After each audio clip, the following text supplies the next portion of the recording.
sta sempre che fa creando, non è che rimangono aperti. C'ho un re con batterie. Ok, tuo o mio? Aspetta, fammi stoppare un attimo. No, aspetta.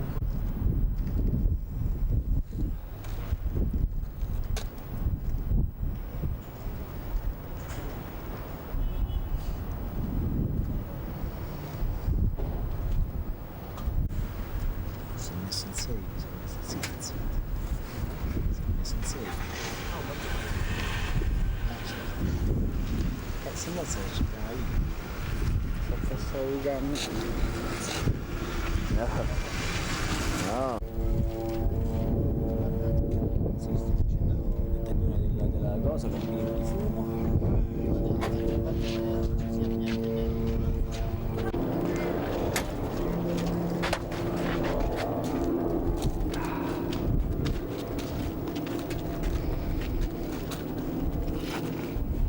Castello di Amelia bisognava comprare, porco Dio. No, aspetta di te. Non lo so che stai facendo. Adesso lo vediamo.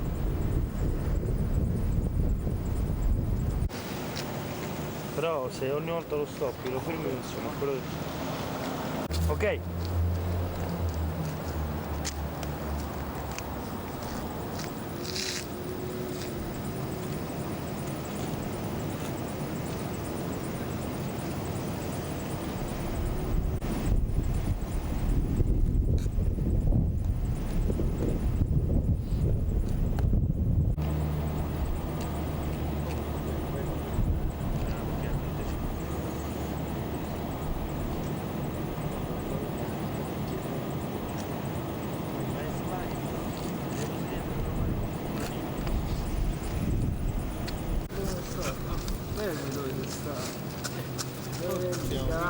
Siamo mica inglesi, troppo controllato, siamo mica inglesi.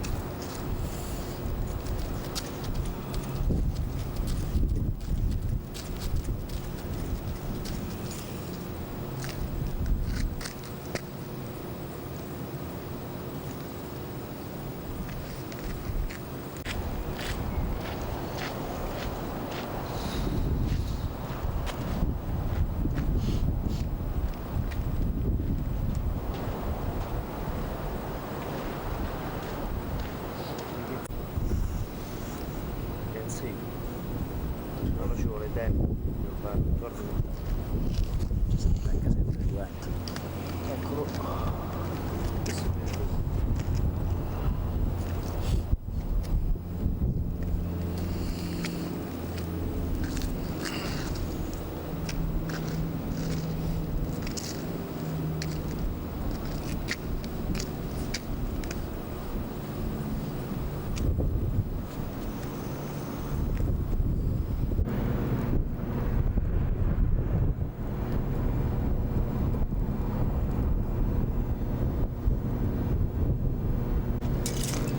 Zoom della testa.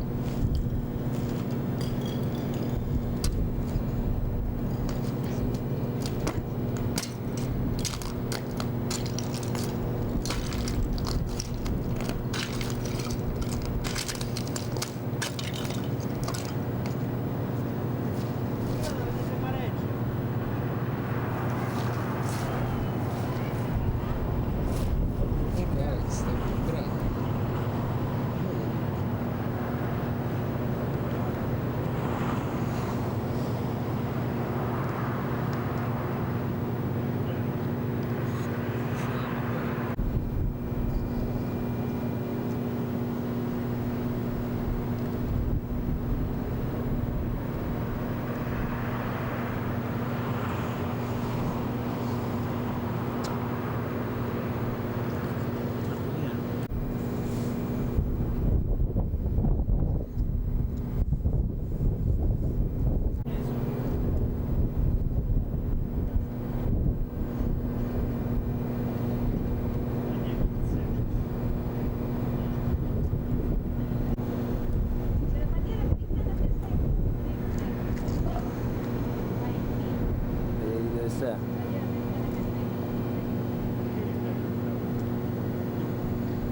bella che ha coperto la torre.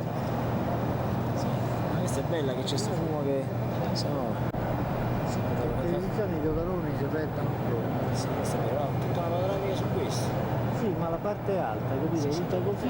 E finisco su No, no, ma confini tutte le finestre laggiù, capito? ah, finisco anche su questo elemento qua davanti. Vabbè. Ciao.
Perché?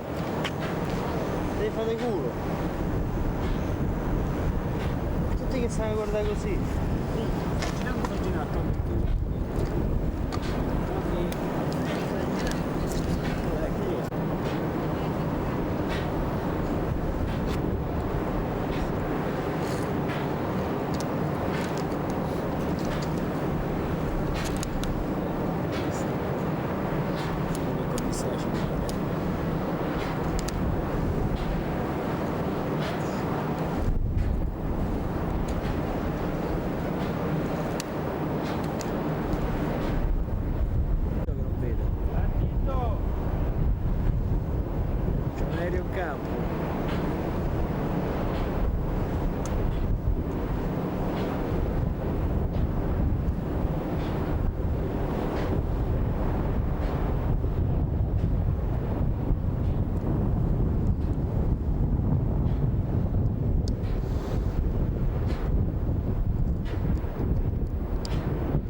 Adesso sì.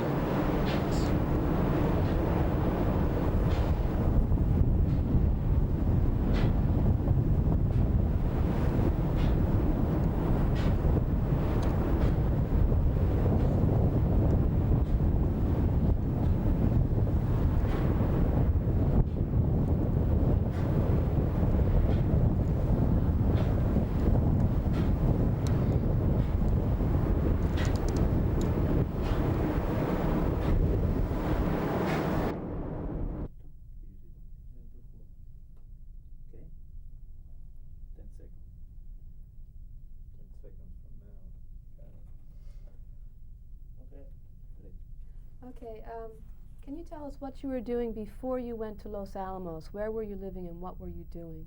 I was living in Madison, Wisconsin, and I was getting my PhD at the School of Agriculture there. Okay, could you, in genetics. when responding, could you say, before I went to Los Alamos, I was living in Wisconsin? Mm-hmm. Just Wisconsin, because people... No, you can Oh. say Madison, Wisconsin, but I mean, we need a reference point. You started with, I was living in Madison, okay. Wisconsin. Can you before Sure. I went... Right. Before I went to Los Alamos, I was living in Wisconsin, and I was getting my PhD degree in genetics at the university there. Uh-huh. And were you married at that time? Oh, yes, right. And in fact, I just finished my degree about one day before we had to go to Los Alamos, because my husband already had begun working on Manhattan Project when he was at Wisconsin. He was a graduate student in physics, and he already began working on the Manhattan Project there. Uh-huh. Did you participate in the decision to move to Los Alamos? Yes. I would have even left without getting my degree in order to be with my husband when he left, but luckily I finished in time. Uh-huh. So there wasn't a secrecy problem at that point? Well, I knew about it, and I knew that it was a very important project and that it was a race for time was the idea, so that one should start as soon as possible, that we were competing possibly with the Germans who might make this. My husband was a physicist, but he would tell me about these things, right, so I understood. Okay.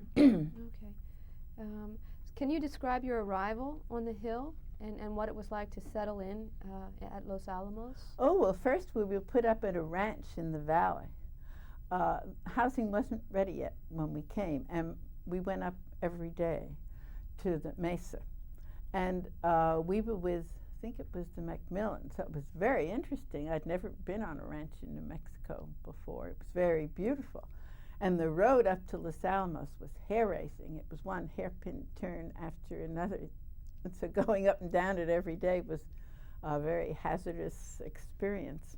And then we moved up to the mesa, I guess, 2 or 3 weeks after we arrived. And again, it was a very exciting time, even though the notion of an atomic bomb was very frightening.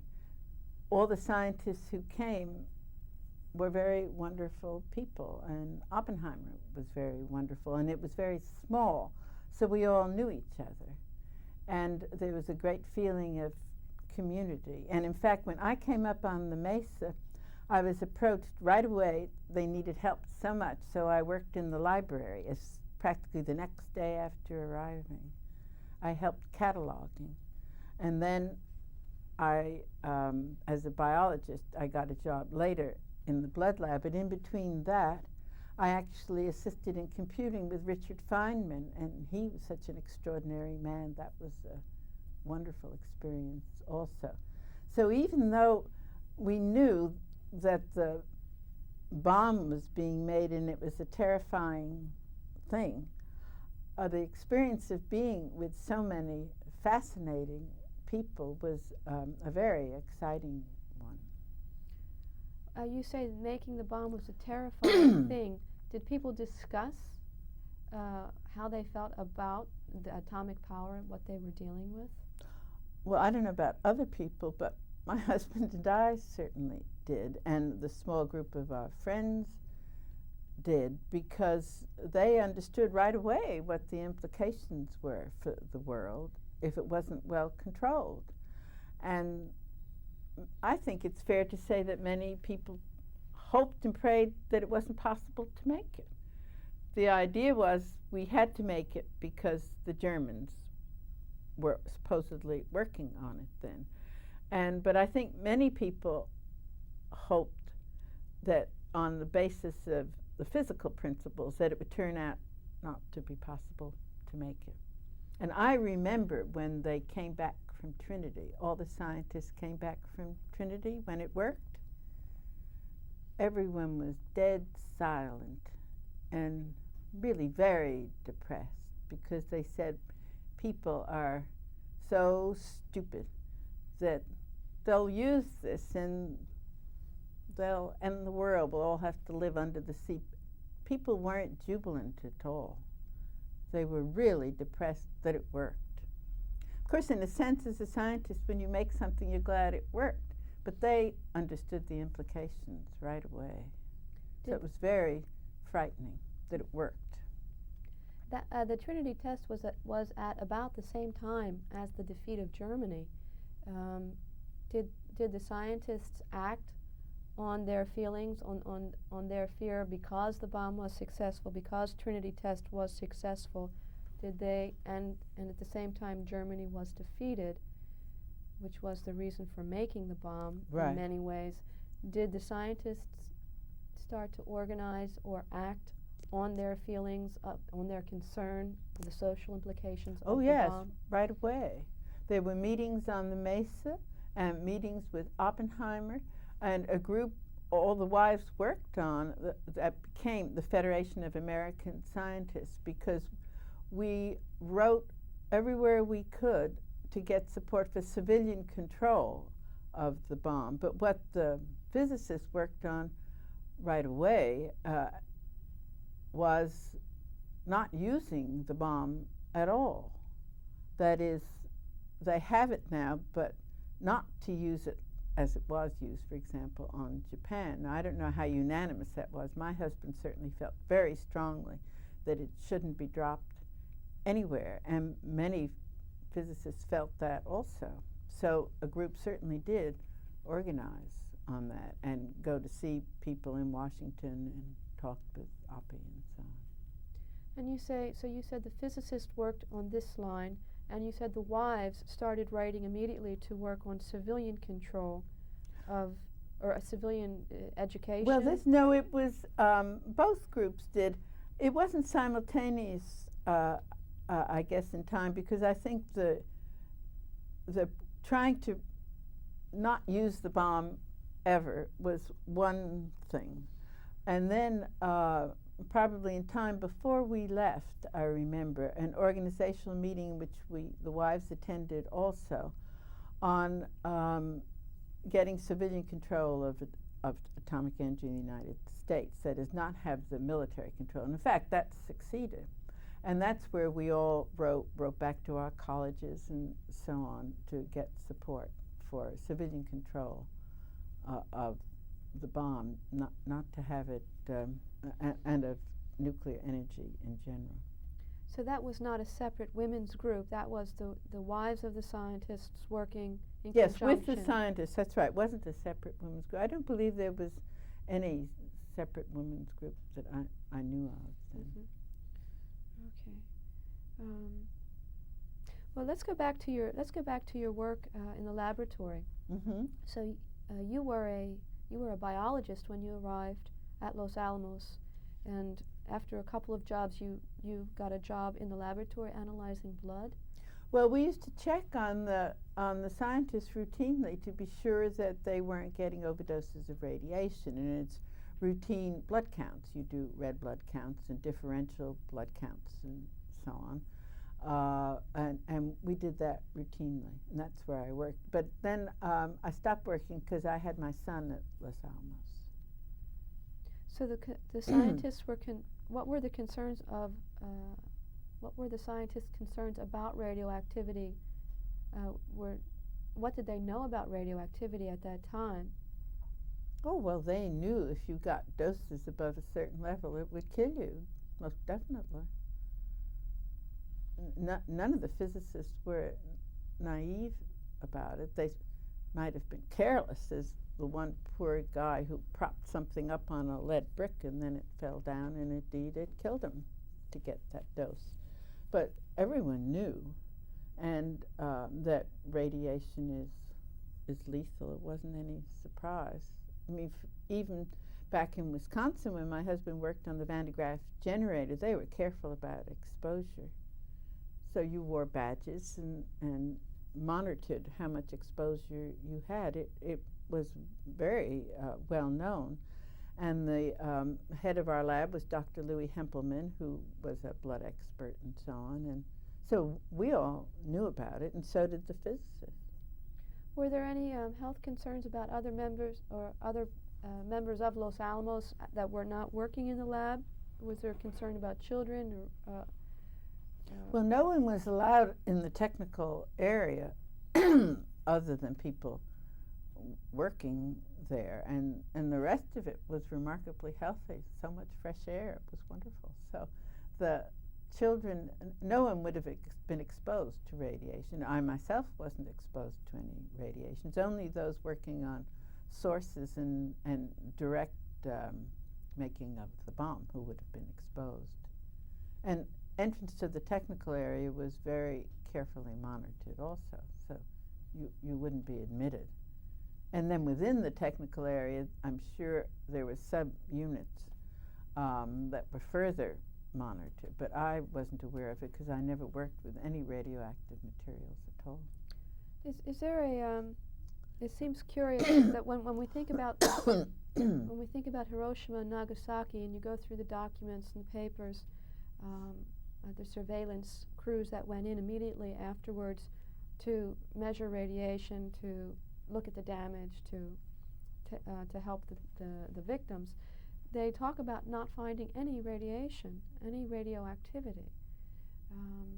They do? I didn't realize that. I thought the medical reports I have seen certainly reported horrifying effects of the radiation. And in fact, there's just been a recent modification of exposure standards based on the findings of Hiroshima, because they found a whole generation was affected by much smaller amounts of radiation than they realized could be dangerous. So I'm surprised at that statement. Was that an official report? Well, I read a Navy document. I mean, it seems like different branches of the military sent in surveillance teams and survey teams immediately after the bomb.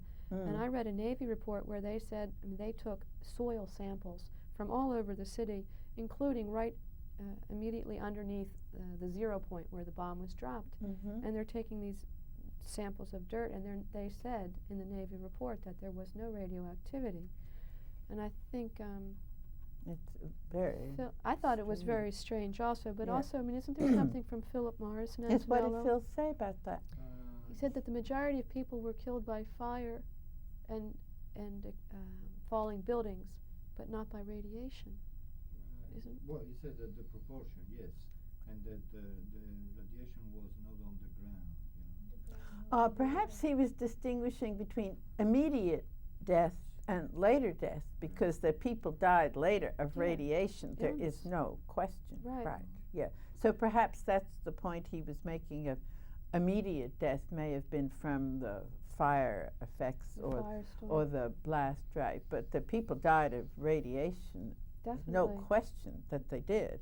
As I say, the new reports that has just come out are on the latest analysis of Hiroshima and children getting leukemia and so on at areas that they thought would have been far enough away so they wouldn't have gotten doses that were dangerous, but turns out they were. So standards are being modified based on that right at this time. Okay, that was confusing for me. Maybe it was a difference between impact and.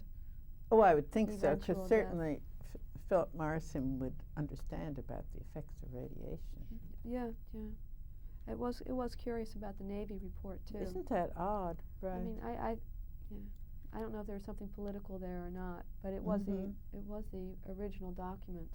And that's strange. I didn't know. Who was the Army? Also must have come in there, and the Army was there. Everybody was there. You know, right. There's tons of documents, right. And I happened to be going through the Navy. Yes. At some point. That certainly is very strange observation. Yeah. But I'm not competent to speak on it because I'm not a physicist, right? Okay. How many other women were involved in scientific research at Los Alamos?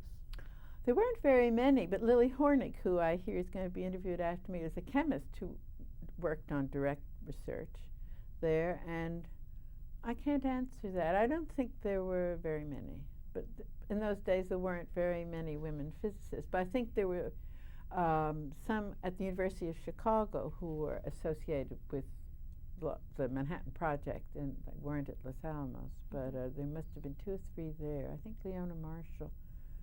There never were very many women physicists, and I don't know about women chemists. There were no women doctors, so it was probably a very small number. Did you see the Trinity test? I mean, No, I didn't see it. But I mean, in that morning, were you already up at 4 o'clock in the morning, or you have been? Well, I knew my husband went to it the night before, and we all knew about it, and so, but no, I didn't go. In fact, we weren't allowed to.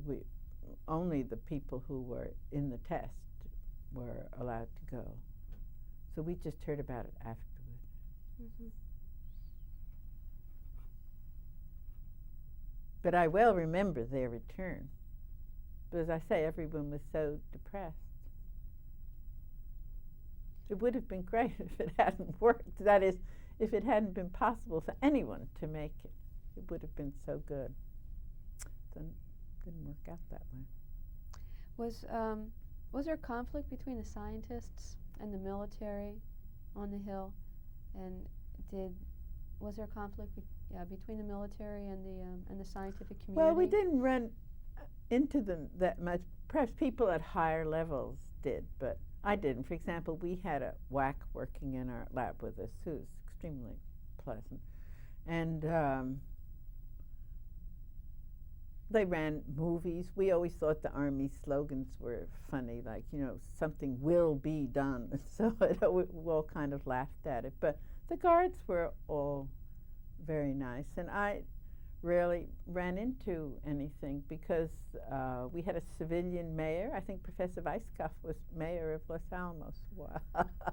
And there was a council of Los Alamos residents, and I never ran into anything, but I wouldn't have run into any policy matters where I can imagine in the administration there may have been problems. But certainly the average guards and so on the Hill were extremely pleasant and nice. We never ran into any problem. In fact, they weren't that visible. It's just when you went down to Santa Fe and came back up again, and that going in and out of the gate.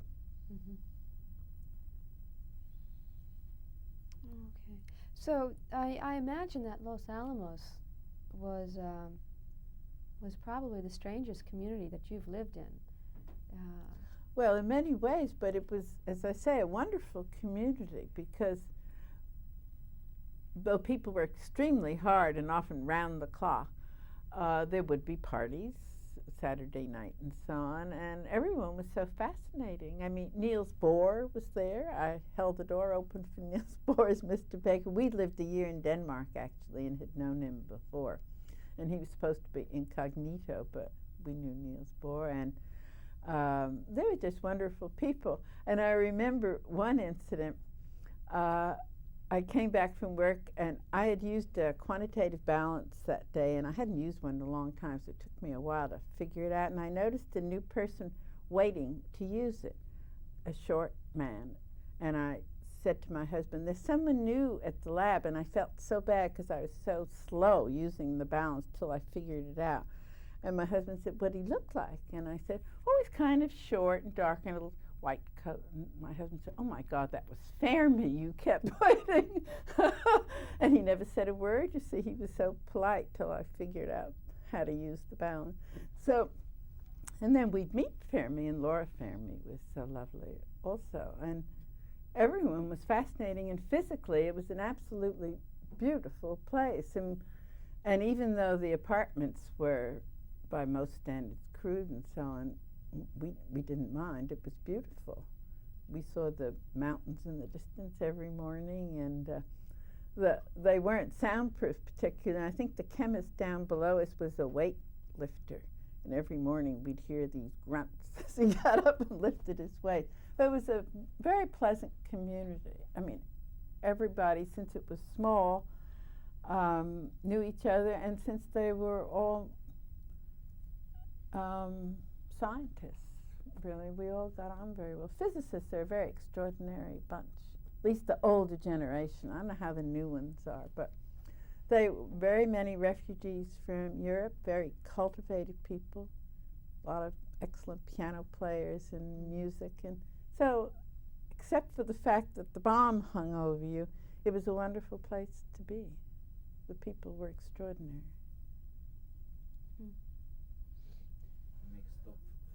We have to change the tape. Oh.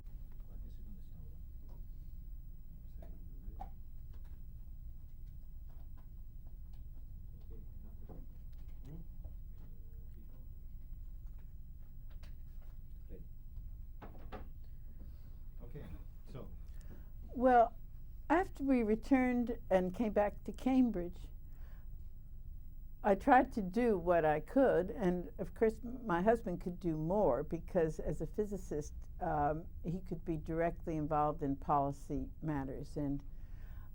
But both of us always contribute to the Council for the Livable World, which is an organization that was set up by many of the people at Los Alamos, and the Federation of Atomic Scientists.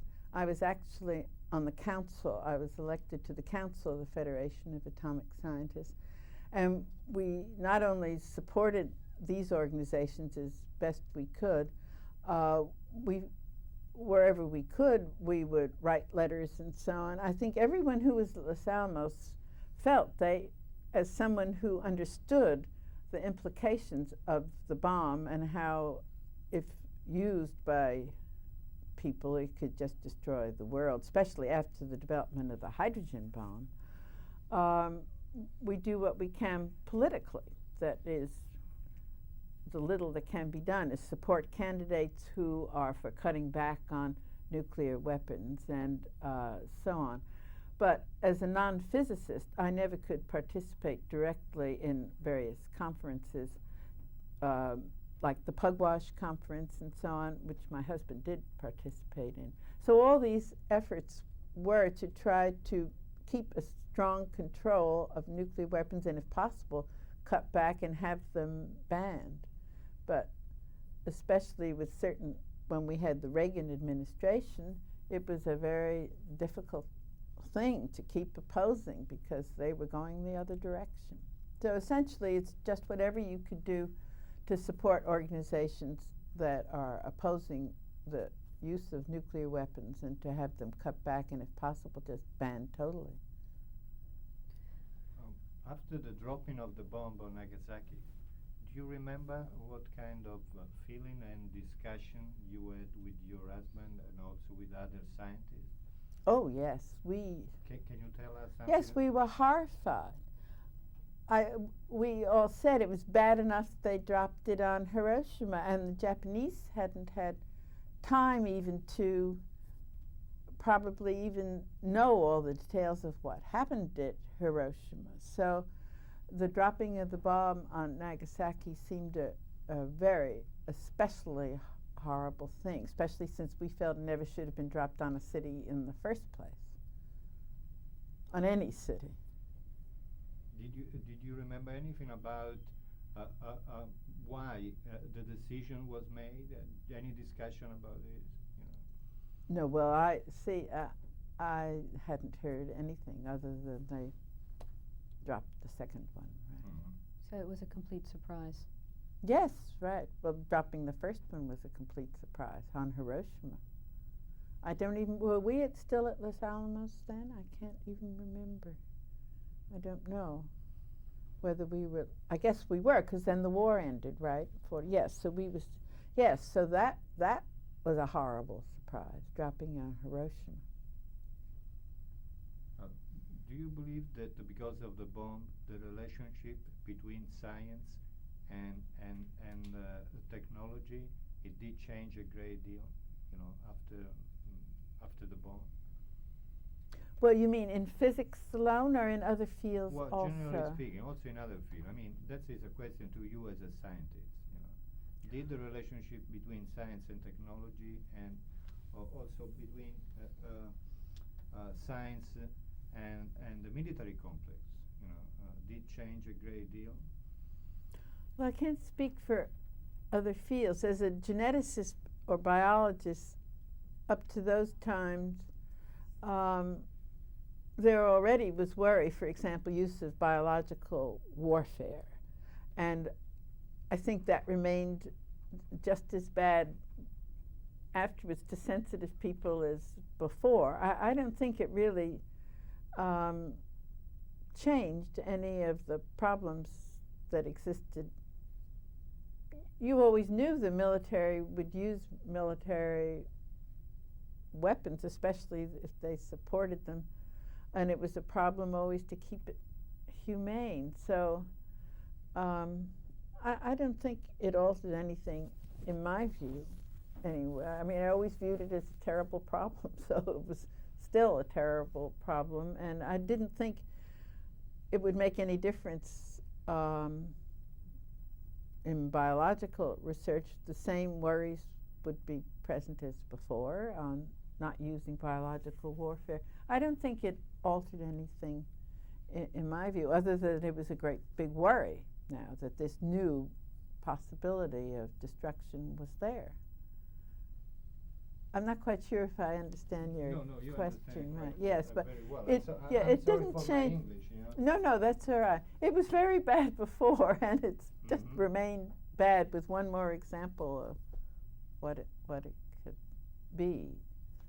It's just that this level of destruction was so terrible that you're right in that it was the most awesome thing ever that we had to deal with, but it didn't change the problems elsewhere.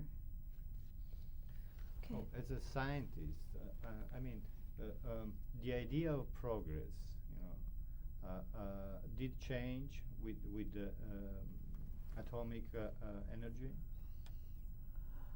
I mean, which well, one yes. is your point of view Yes, about right. the idea Yes, of progress? right. Well,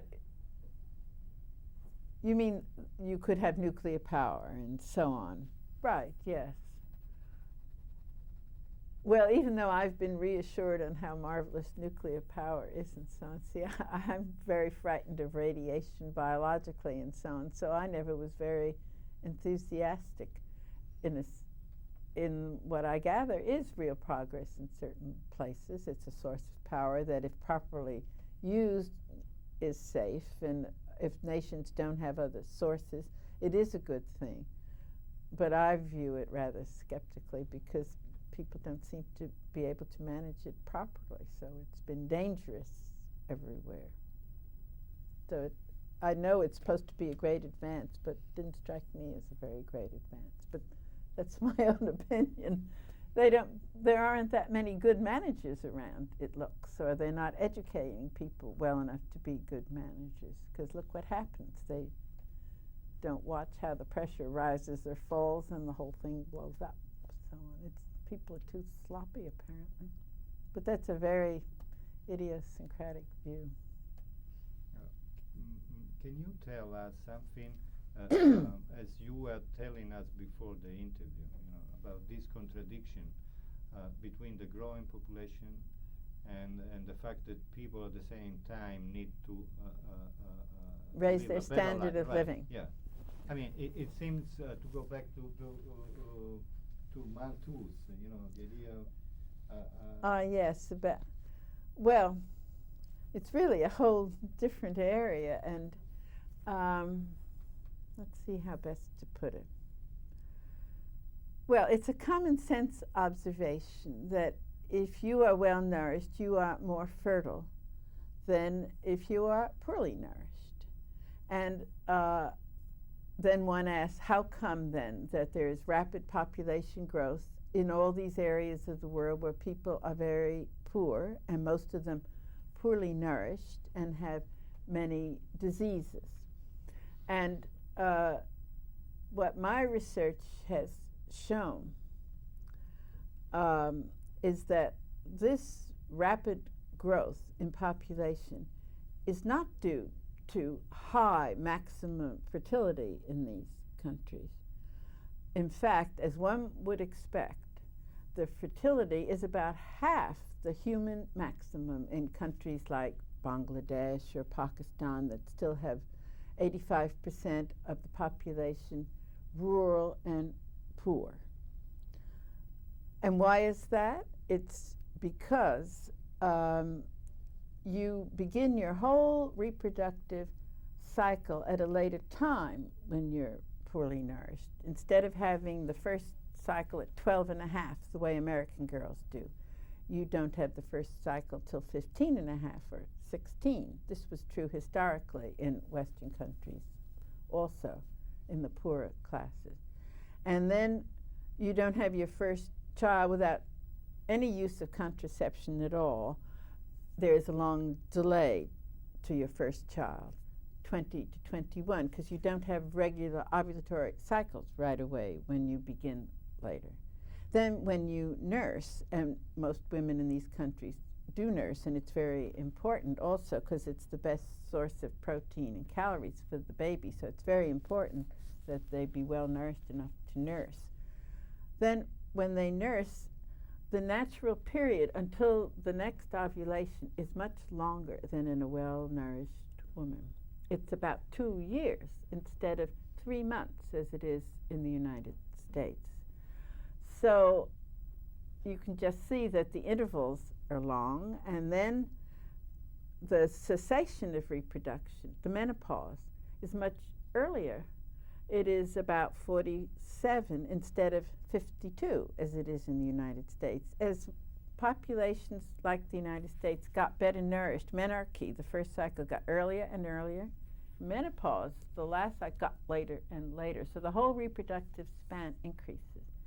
And in a well-nourished society, then, a woman who doesn't contracept, even marrying at 21, 22, will have 11 or 12 children. And in Pakistan, when they marry right after menarche, which is 16, they have about 6 or 7.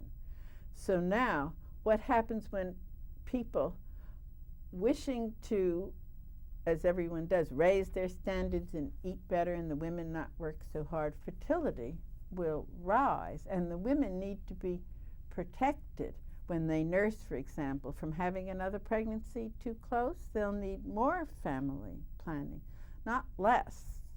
Our policy, the United States policy under the Reagan administration was, don't do anything. Economic change will take care of it all. Well, it doesn't. Just the other way around, because as people get better nourished, fertility rises, and these populations have not been using any kind of contraception. Their natural fertility was low. It isn't that they used so-called folk contraception. There are very few places in the world where there is such a thing. It's mainly coitus interruptus. It was used some in Central Europe.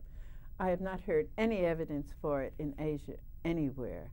And there really is no such thing. So most people are entirely unaware of it. And then when they wish to control their family size, as many people do, they don't want to have children very close, why then we will need increased funds for family planning. Women are eager then to cut down on the number of children, and especially when things are better economically, the children live instead of dying, and most people know what they wish to have for family size for their farms, and they don't want to have a very large number of children. At least the studies that are done show that they don't want to keep dividing their land that much and so on, so people would wish to restrict their family size, and that's in fact what happened in Western Europe as people became better nourished. The birth rate fell, and simultaneous with the death rate.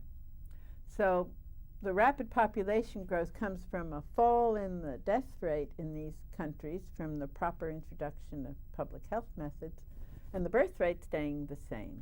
You therefore get growth rates of 2, 3, 4% per year. At those growth rates, you double 2% every 35 years, 3% about every 23 years, 4% every 18 years. So you have very rapid doubling, and that creates problems that are very difficult for feeding and educating the population. Does that explain it well enough? Beautiful, beautiful. All right. May I ask another question? Sure. which one, from your point of view today, the relationship between science and technology? Which what? Between science and technology, the relationship. You know. Well, what aspect of it? Well, in the work that you are doing. Oh, that you know, I as am a doing. Scientist, yeah. Oh, I feel very strongly about that because there is not a good contraceptive method for women yet. And we don't give enough funds for it at all. The present day methods are still not good methods, and very little money, in this country at least, goes for making a good contraceptive.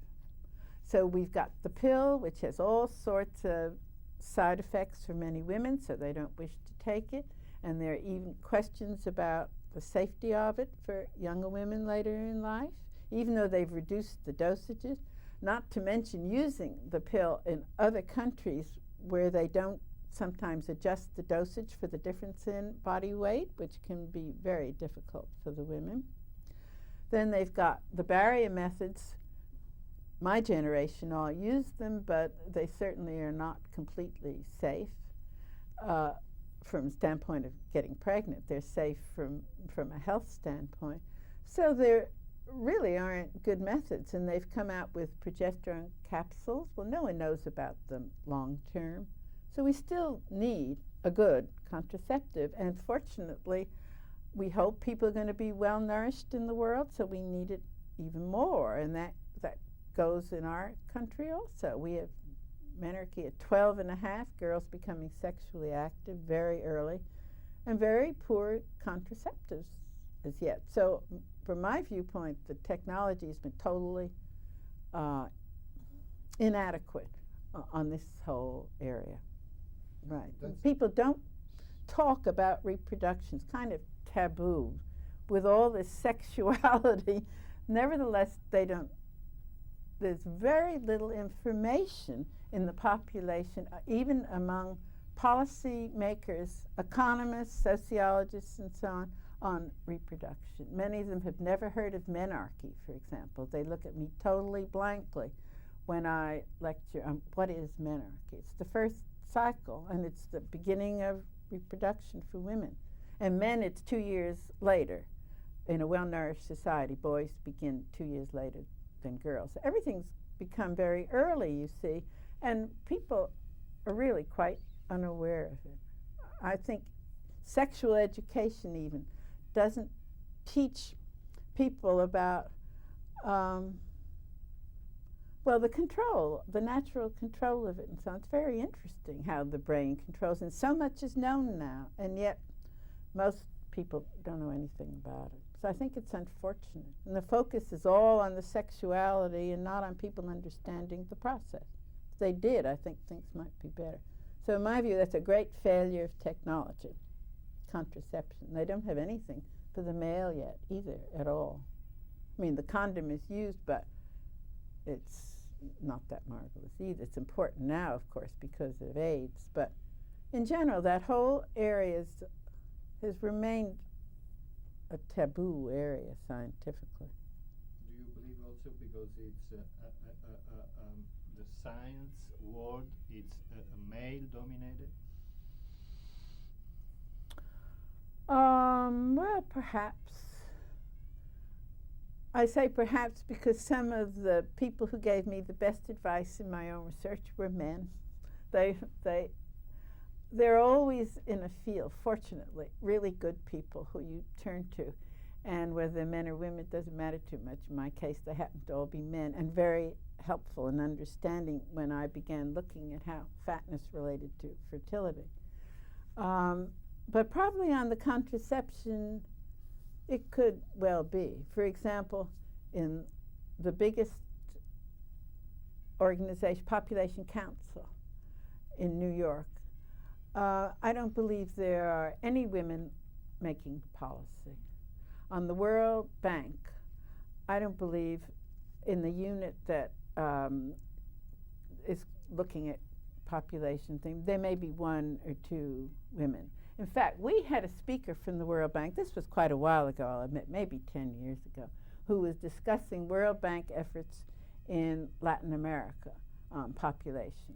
And so I said to him, how many women are on your board? Because there is an insight that women can bring, especially on this topic. And he said, women? As if I had said elephants or something. And on the other hand, someone who's been very good in this field tapped me on the shoulder and said, don't worry, Rose. Another 5 or 10 years, they'll be there. Well, I hope they are. I haven't seen many of them. Most things on population policy are, it's true, controlled by men. It's unfortunate. But NIH, things are changing. We have a very marvelous head there now, Dr. Florence Hazeltine, who is head of reproductive endocrinology and population research.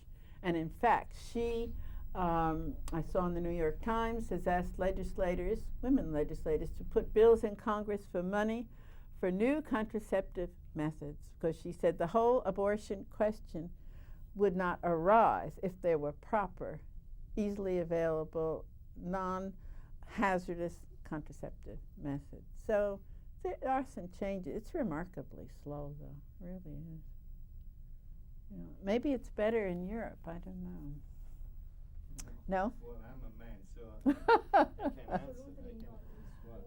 Pardon? It's worse? It's worse. Oh, it couldn't be worse than. Dr. Barazzetti can answer. Uh-huh. Yeah, I didn't. Be able to answer, you know. Right, yeah. But then there are always. I'm aware that also in Europe, the women situation is not better than here. But on the other hand, you see the Crusaders who have done really good things. Some of Sturgis, I can think of all these people, are men. So there are always these enlightened people. But of course, there should be many more women in the field. And I mind most about in the population policy, or UN. Take the United Nations population section. Are there women at the head of it? No, it's all men. There are 1 or 2 excellent ones who we invited to come speak here. They were so good, but they're always on the second level of policy. I think the policy implications, the women, not all, but many understand very well about these changes and the need for contraception and so on. It's a really a great pity. Even in my own department, when I say one of the things we should specialize in is getting women who are well trained to be in policy positions. Well, it does not call for an enthusiastic response. But it's coming, I think.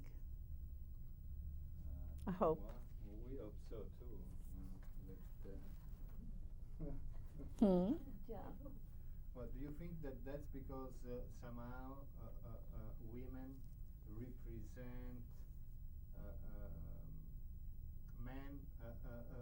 The men's society is scared of women. Male society is afraid. You Yeah. think it's because male society is afraid of women on a policy level? Well, also in the I don't know science that they're afraid. If they've got it all, why should they give any of it away, is the way I look at it. I mean, we have search committees here for a new professor, and they will appoint all men. And what's more, it's all the men who know each other. And I always feel that I should protest. I'm an older woman. I can protest where the younger ones might be afraid to.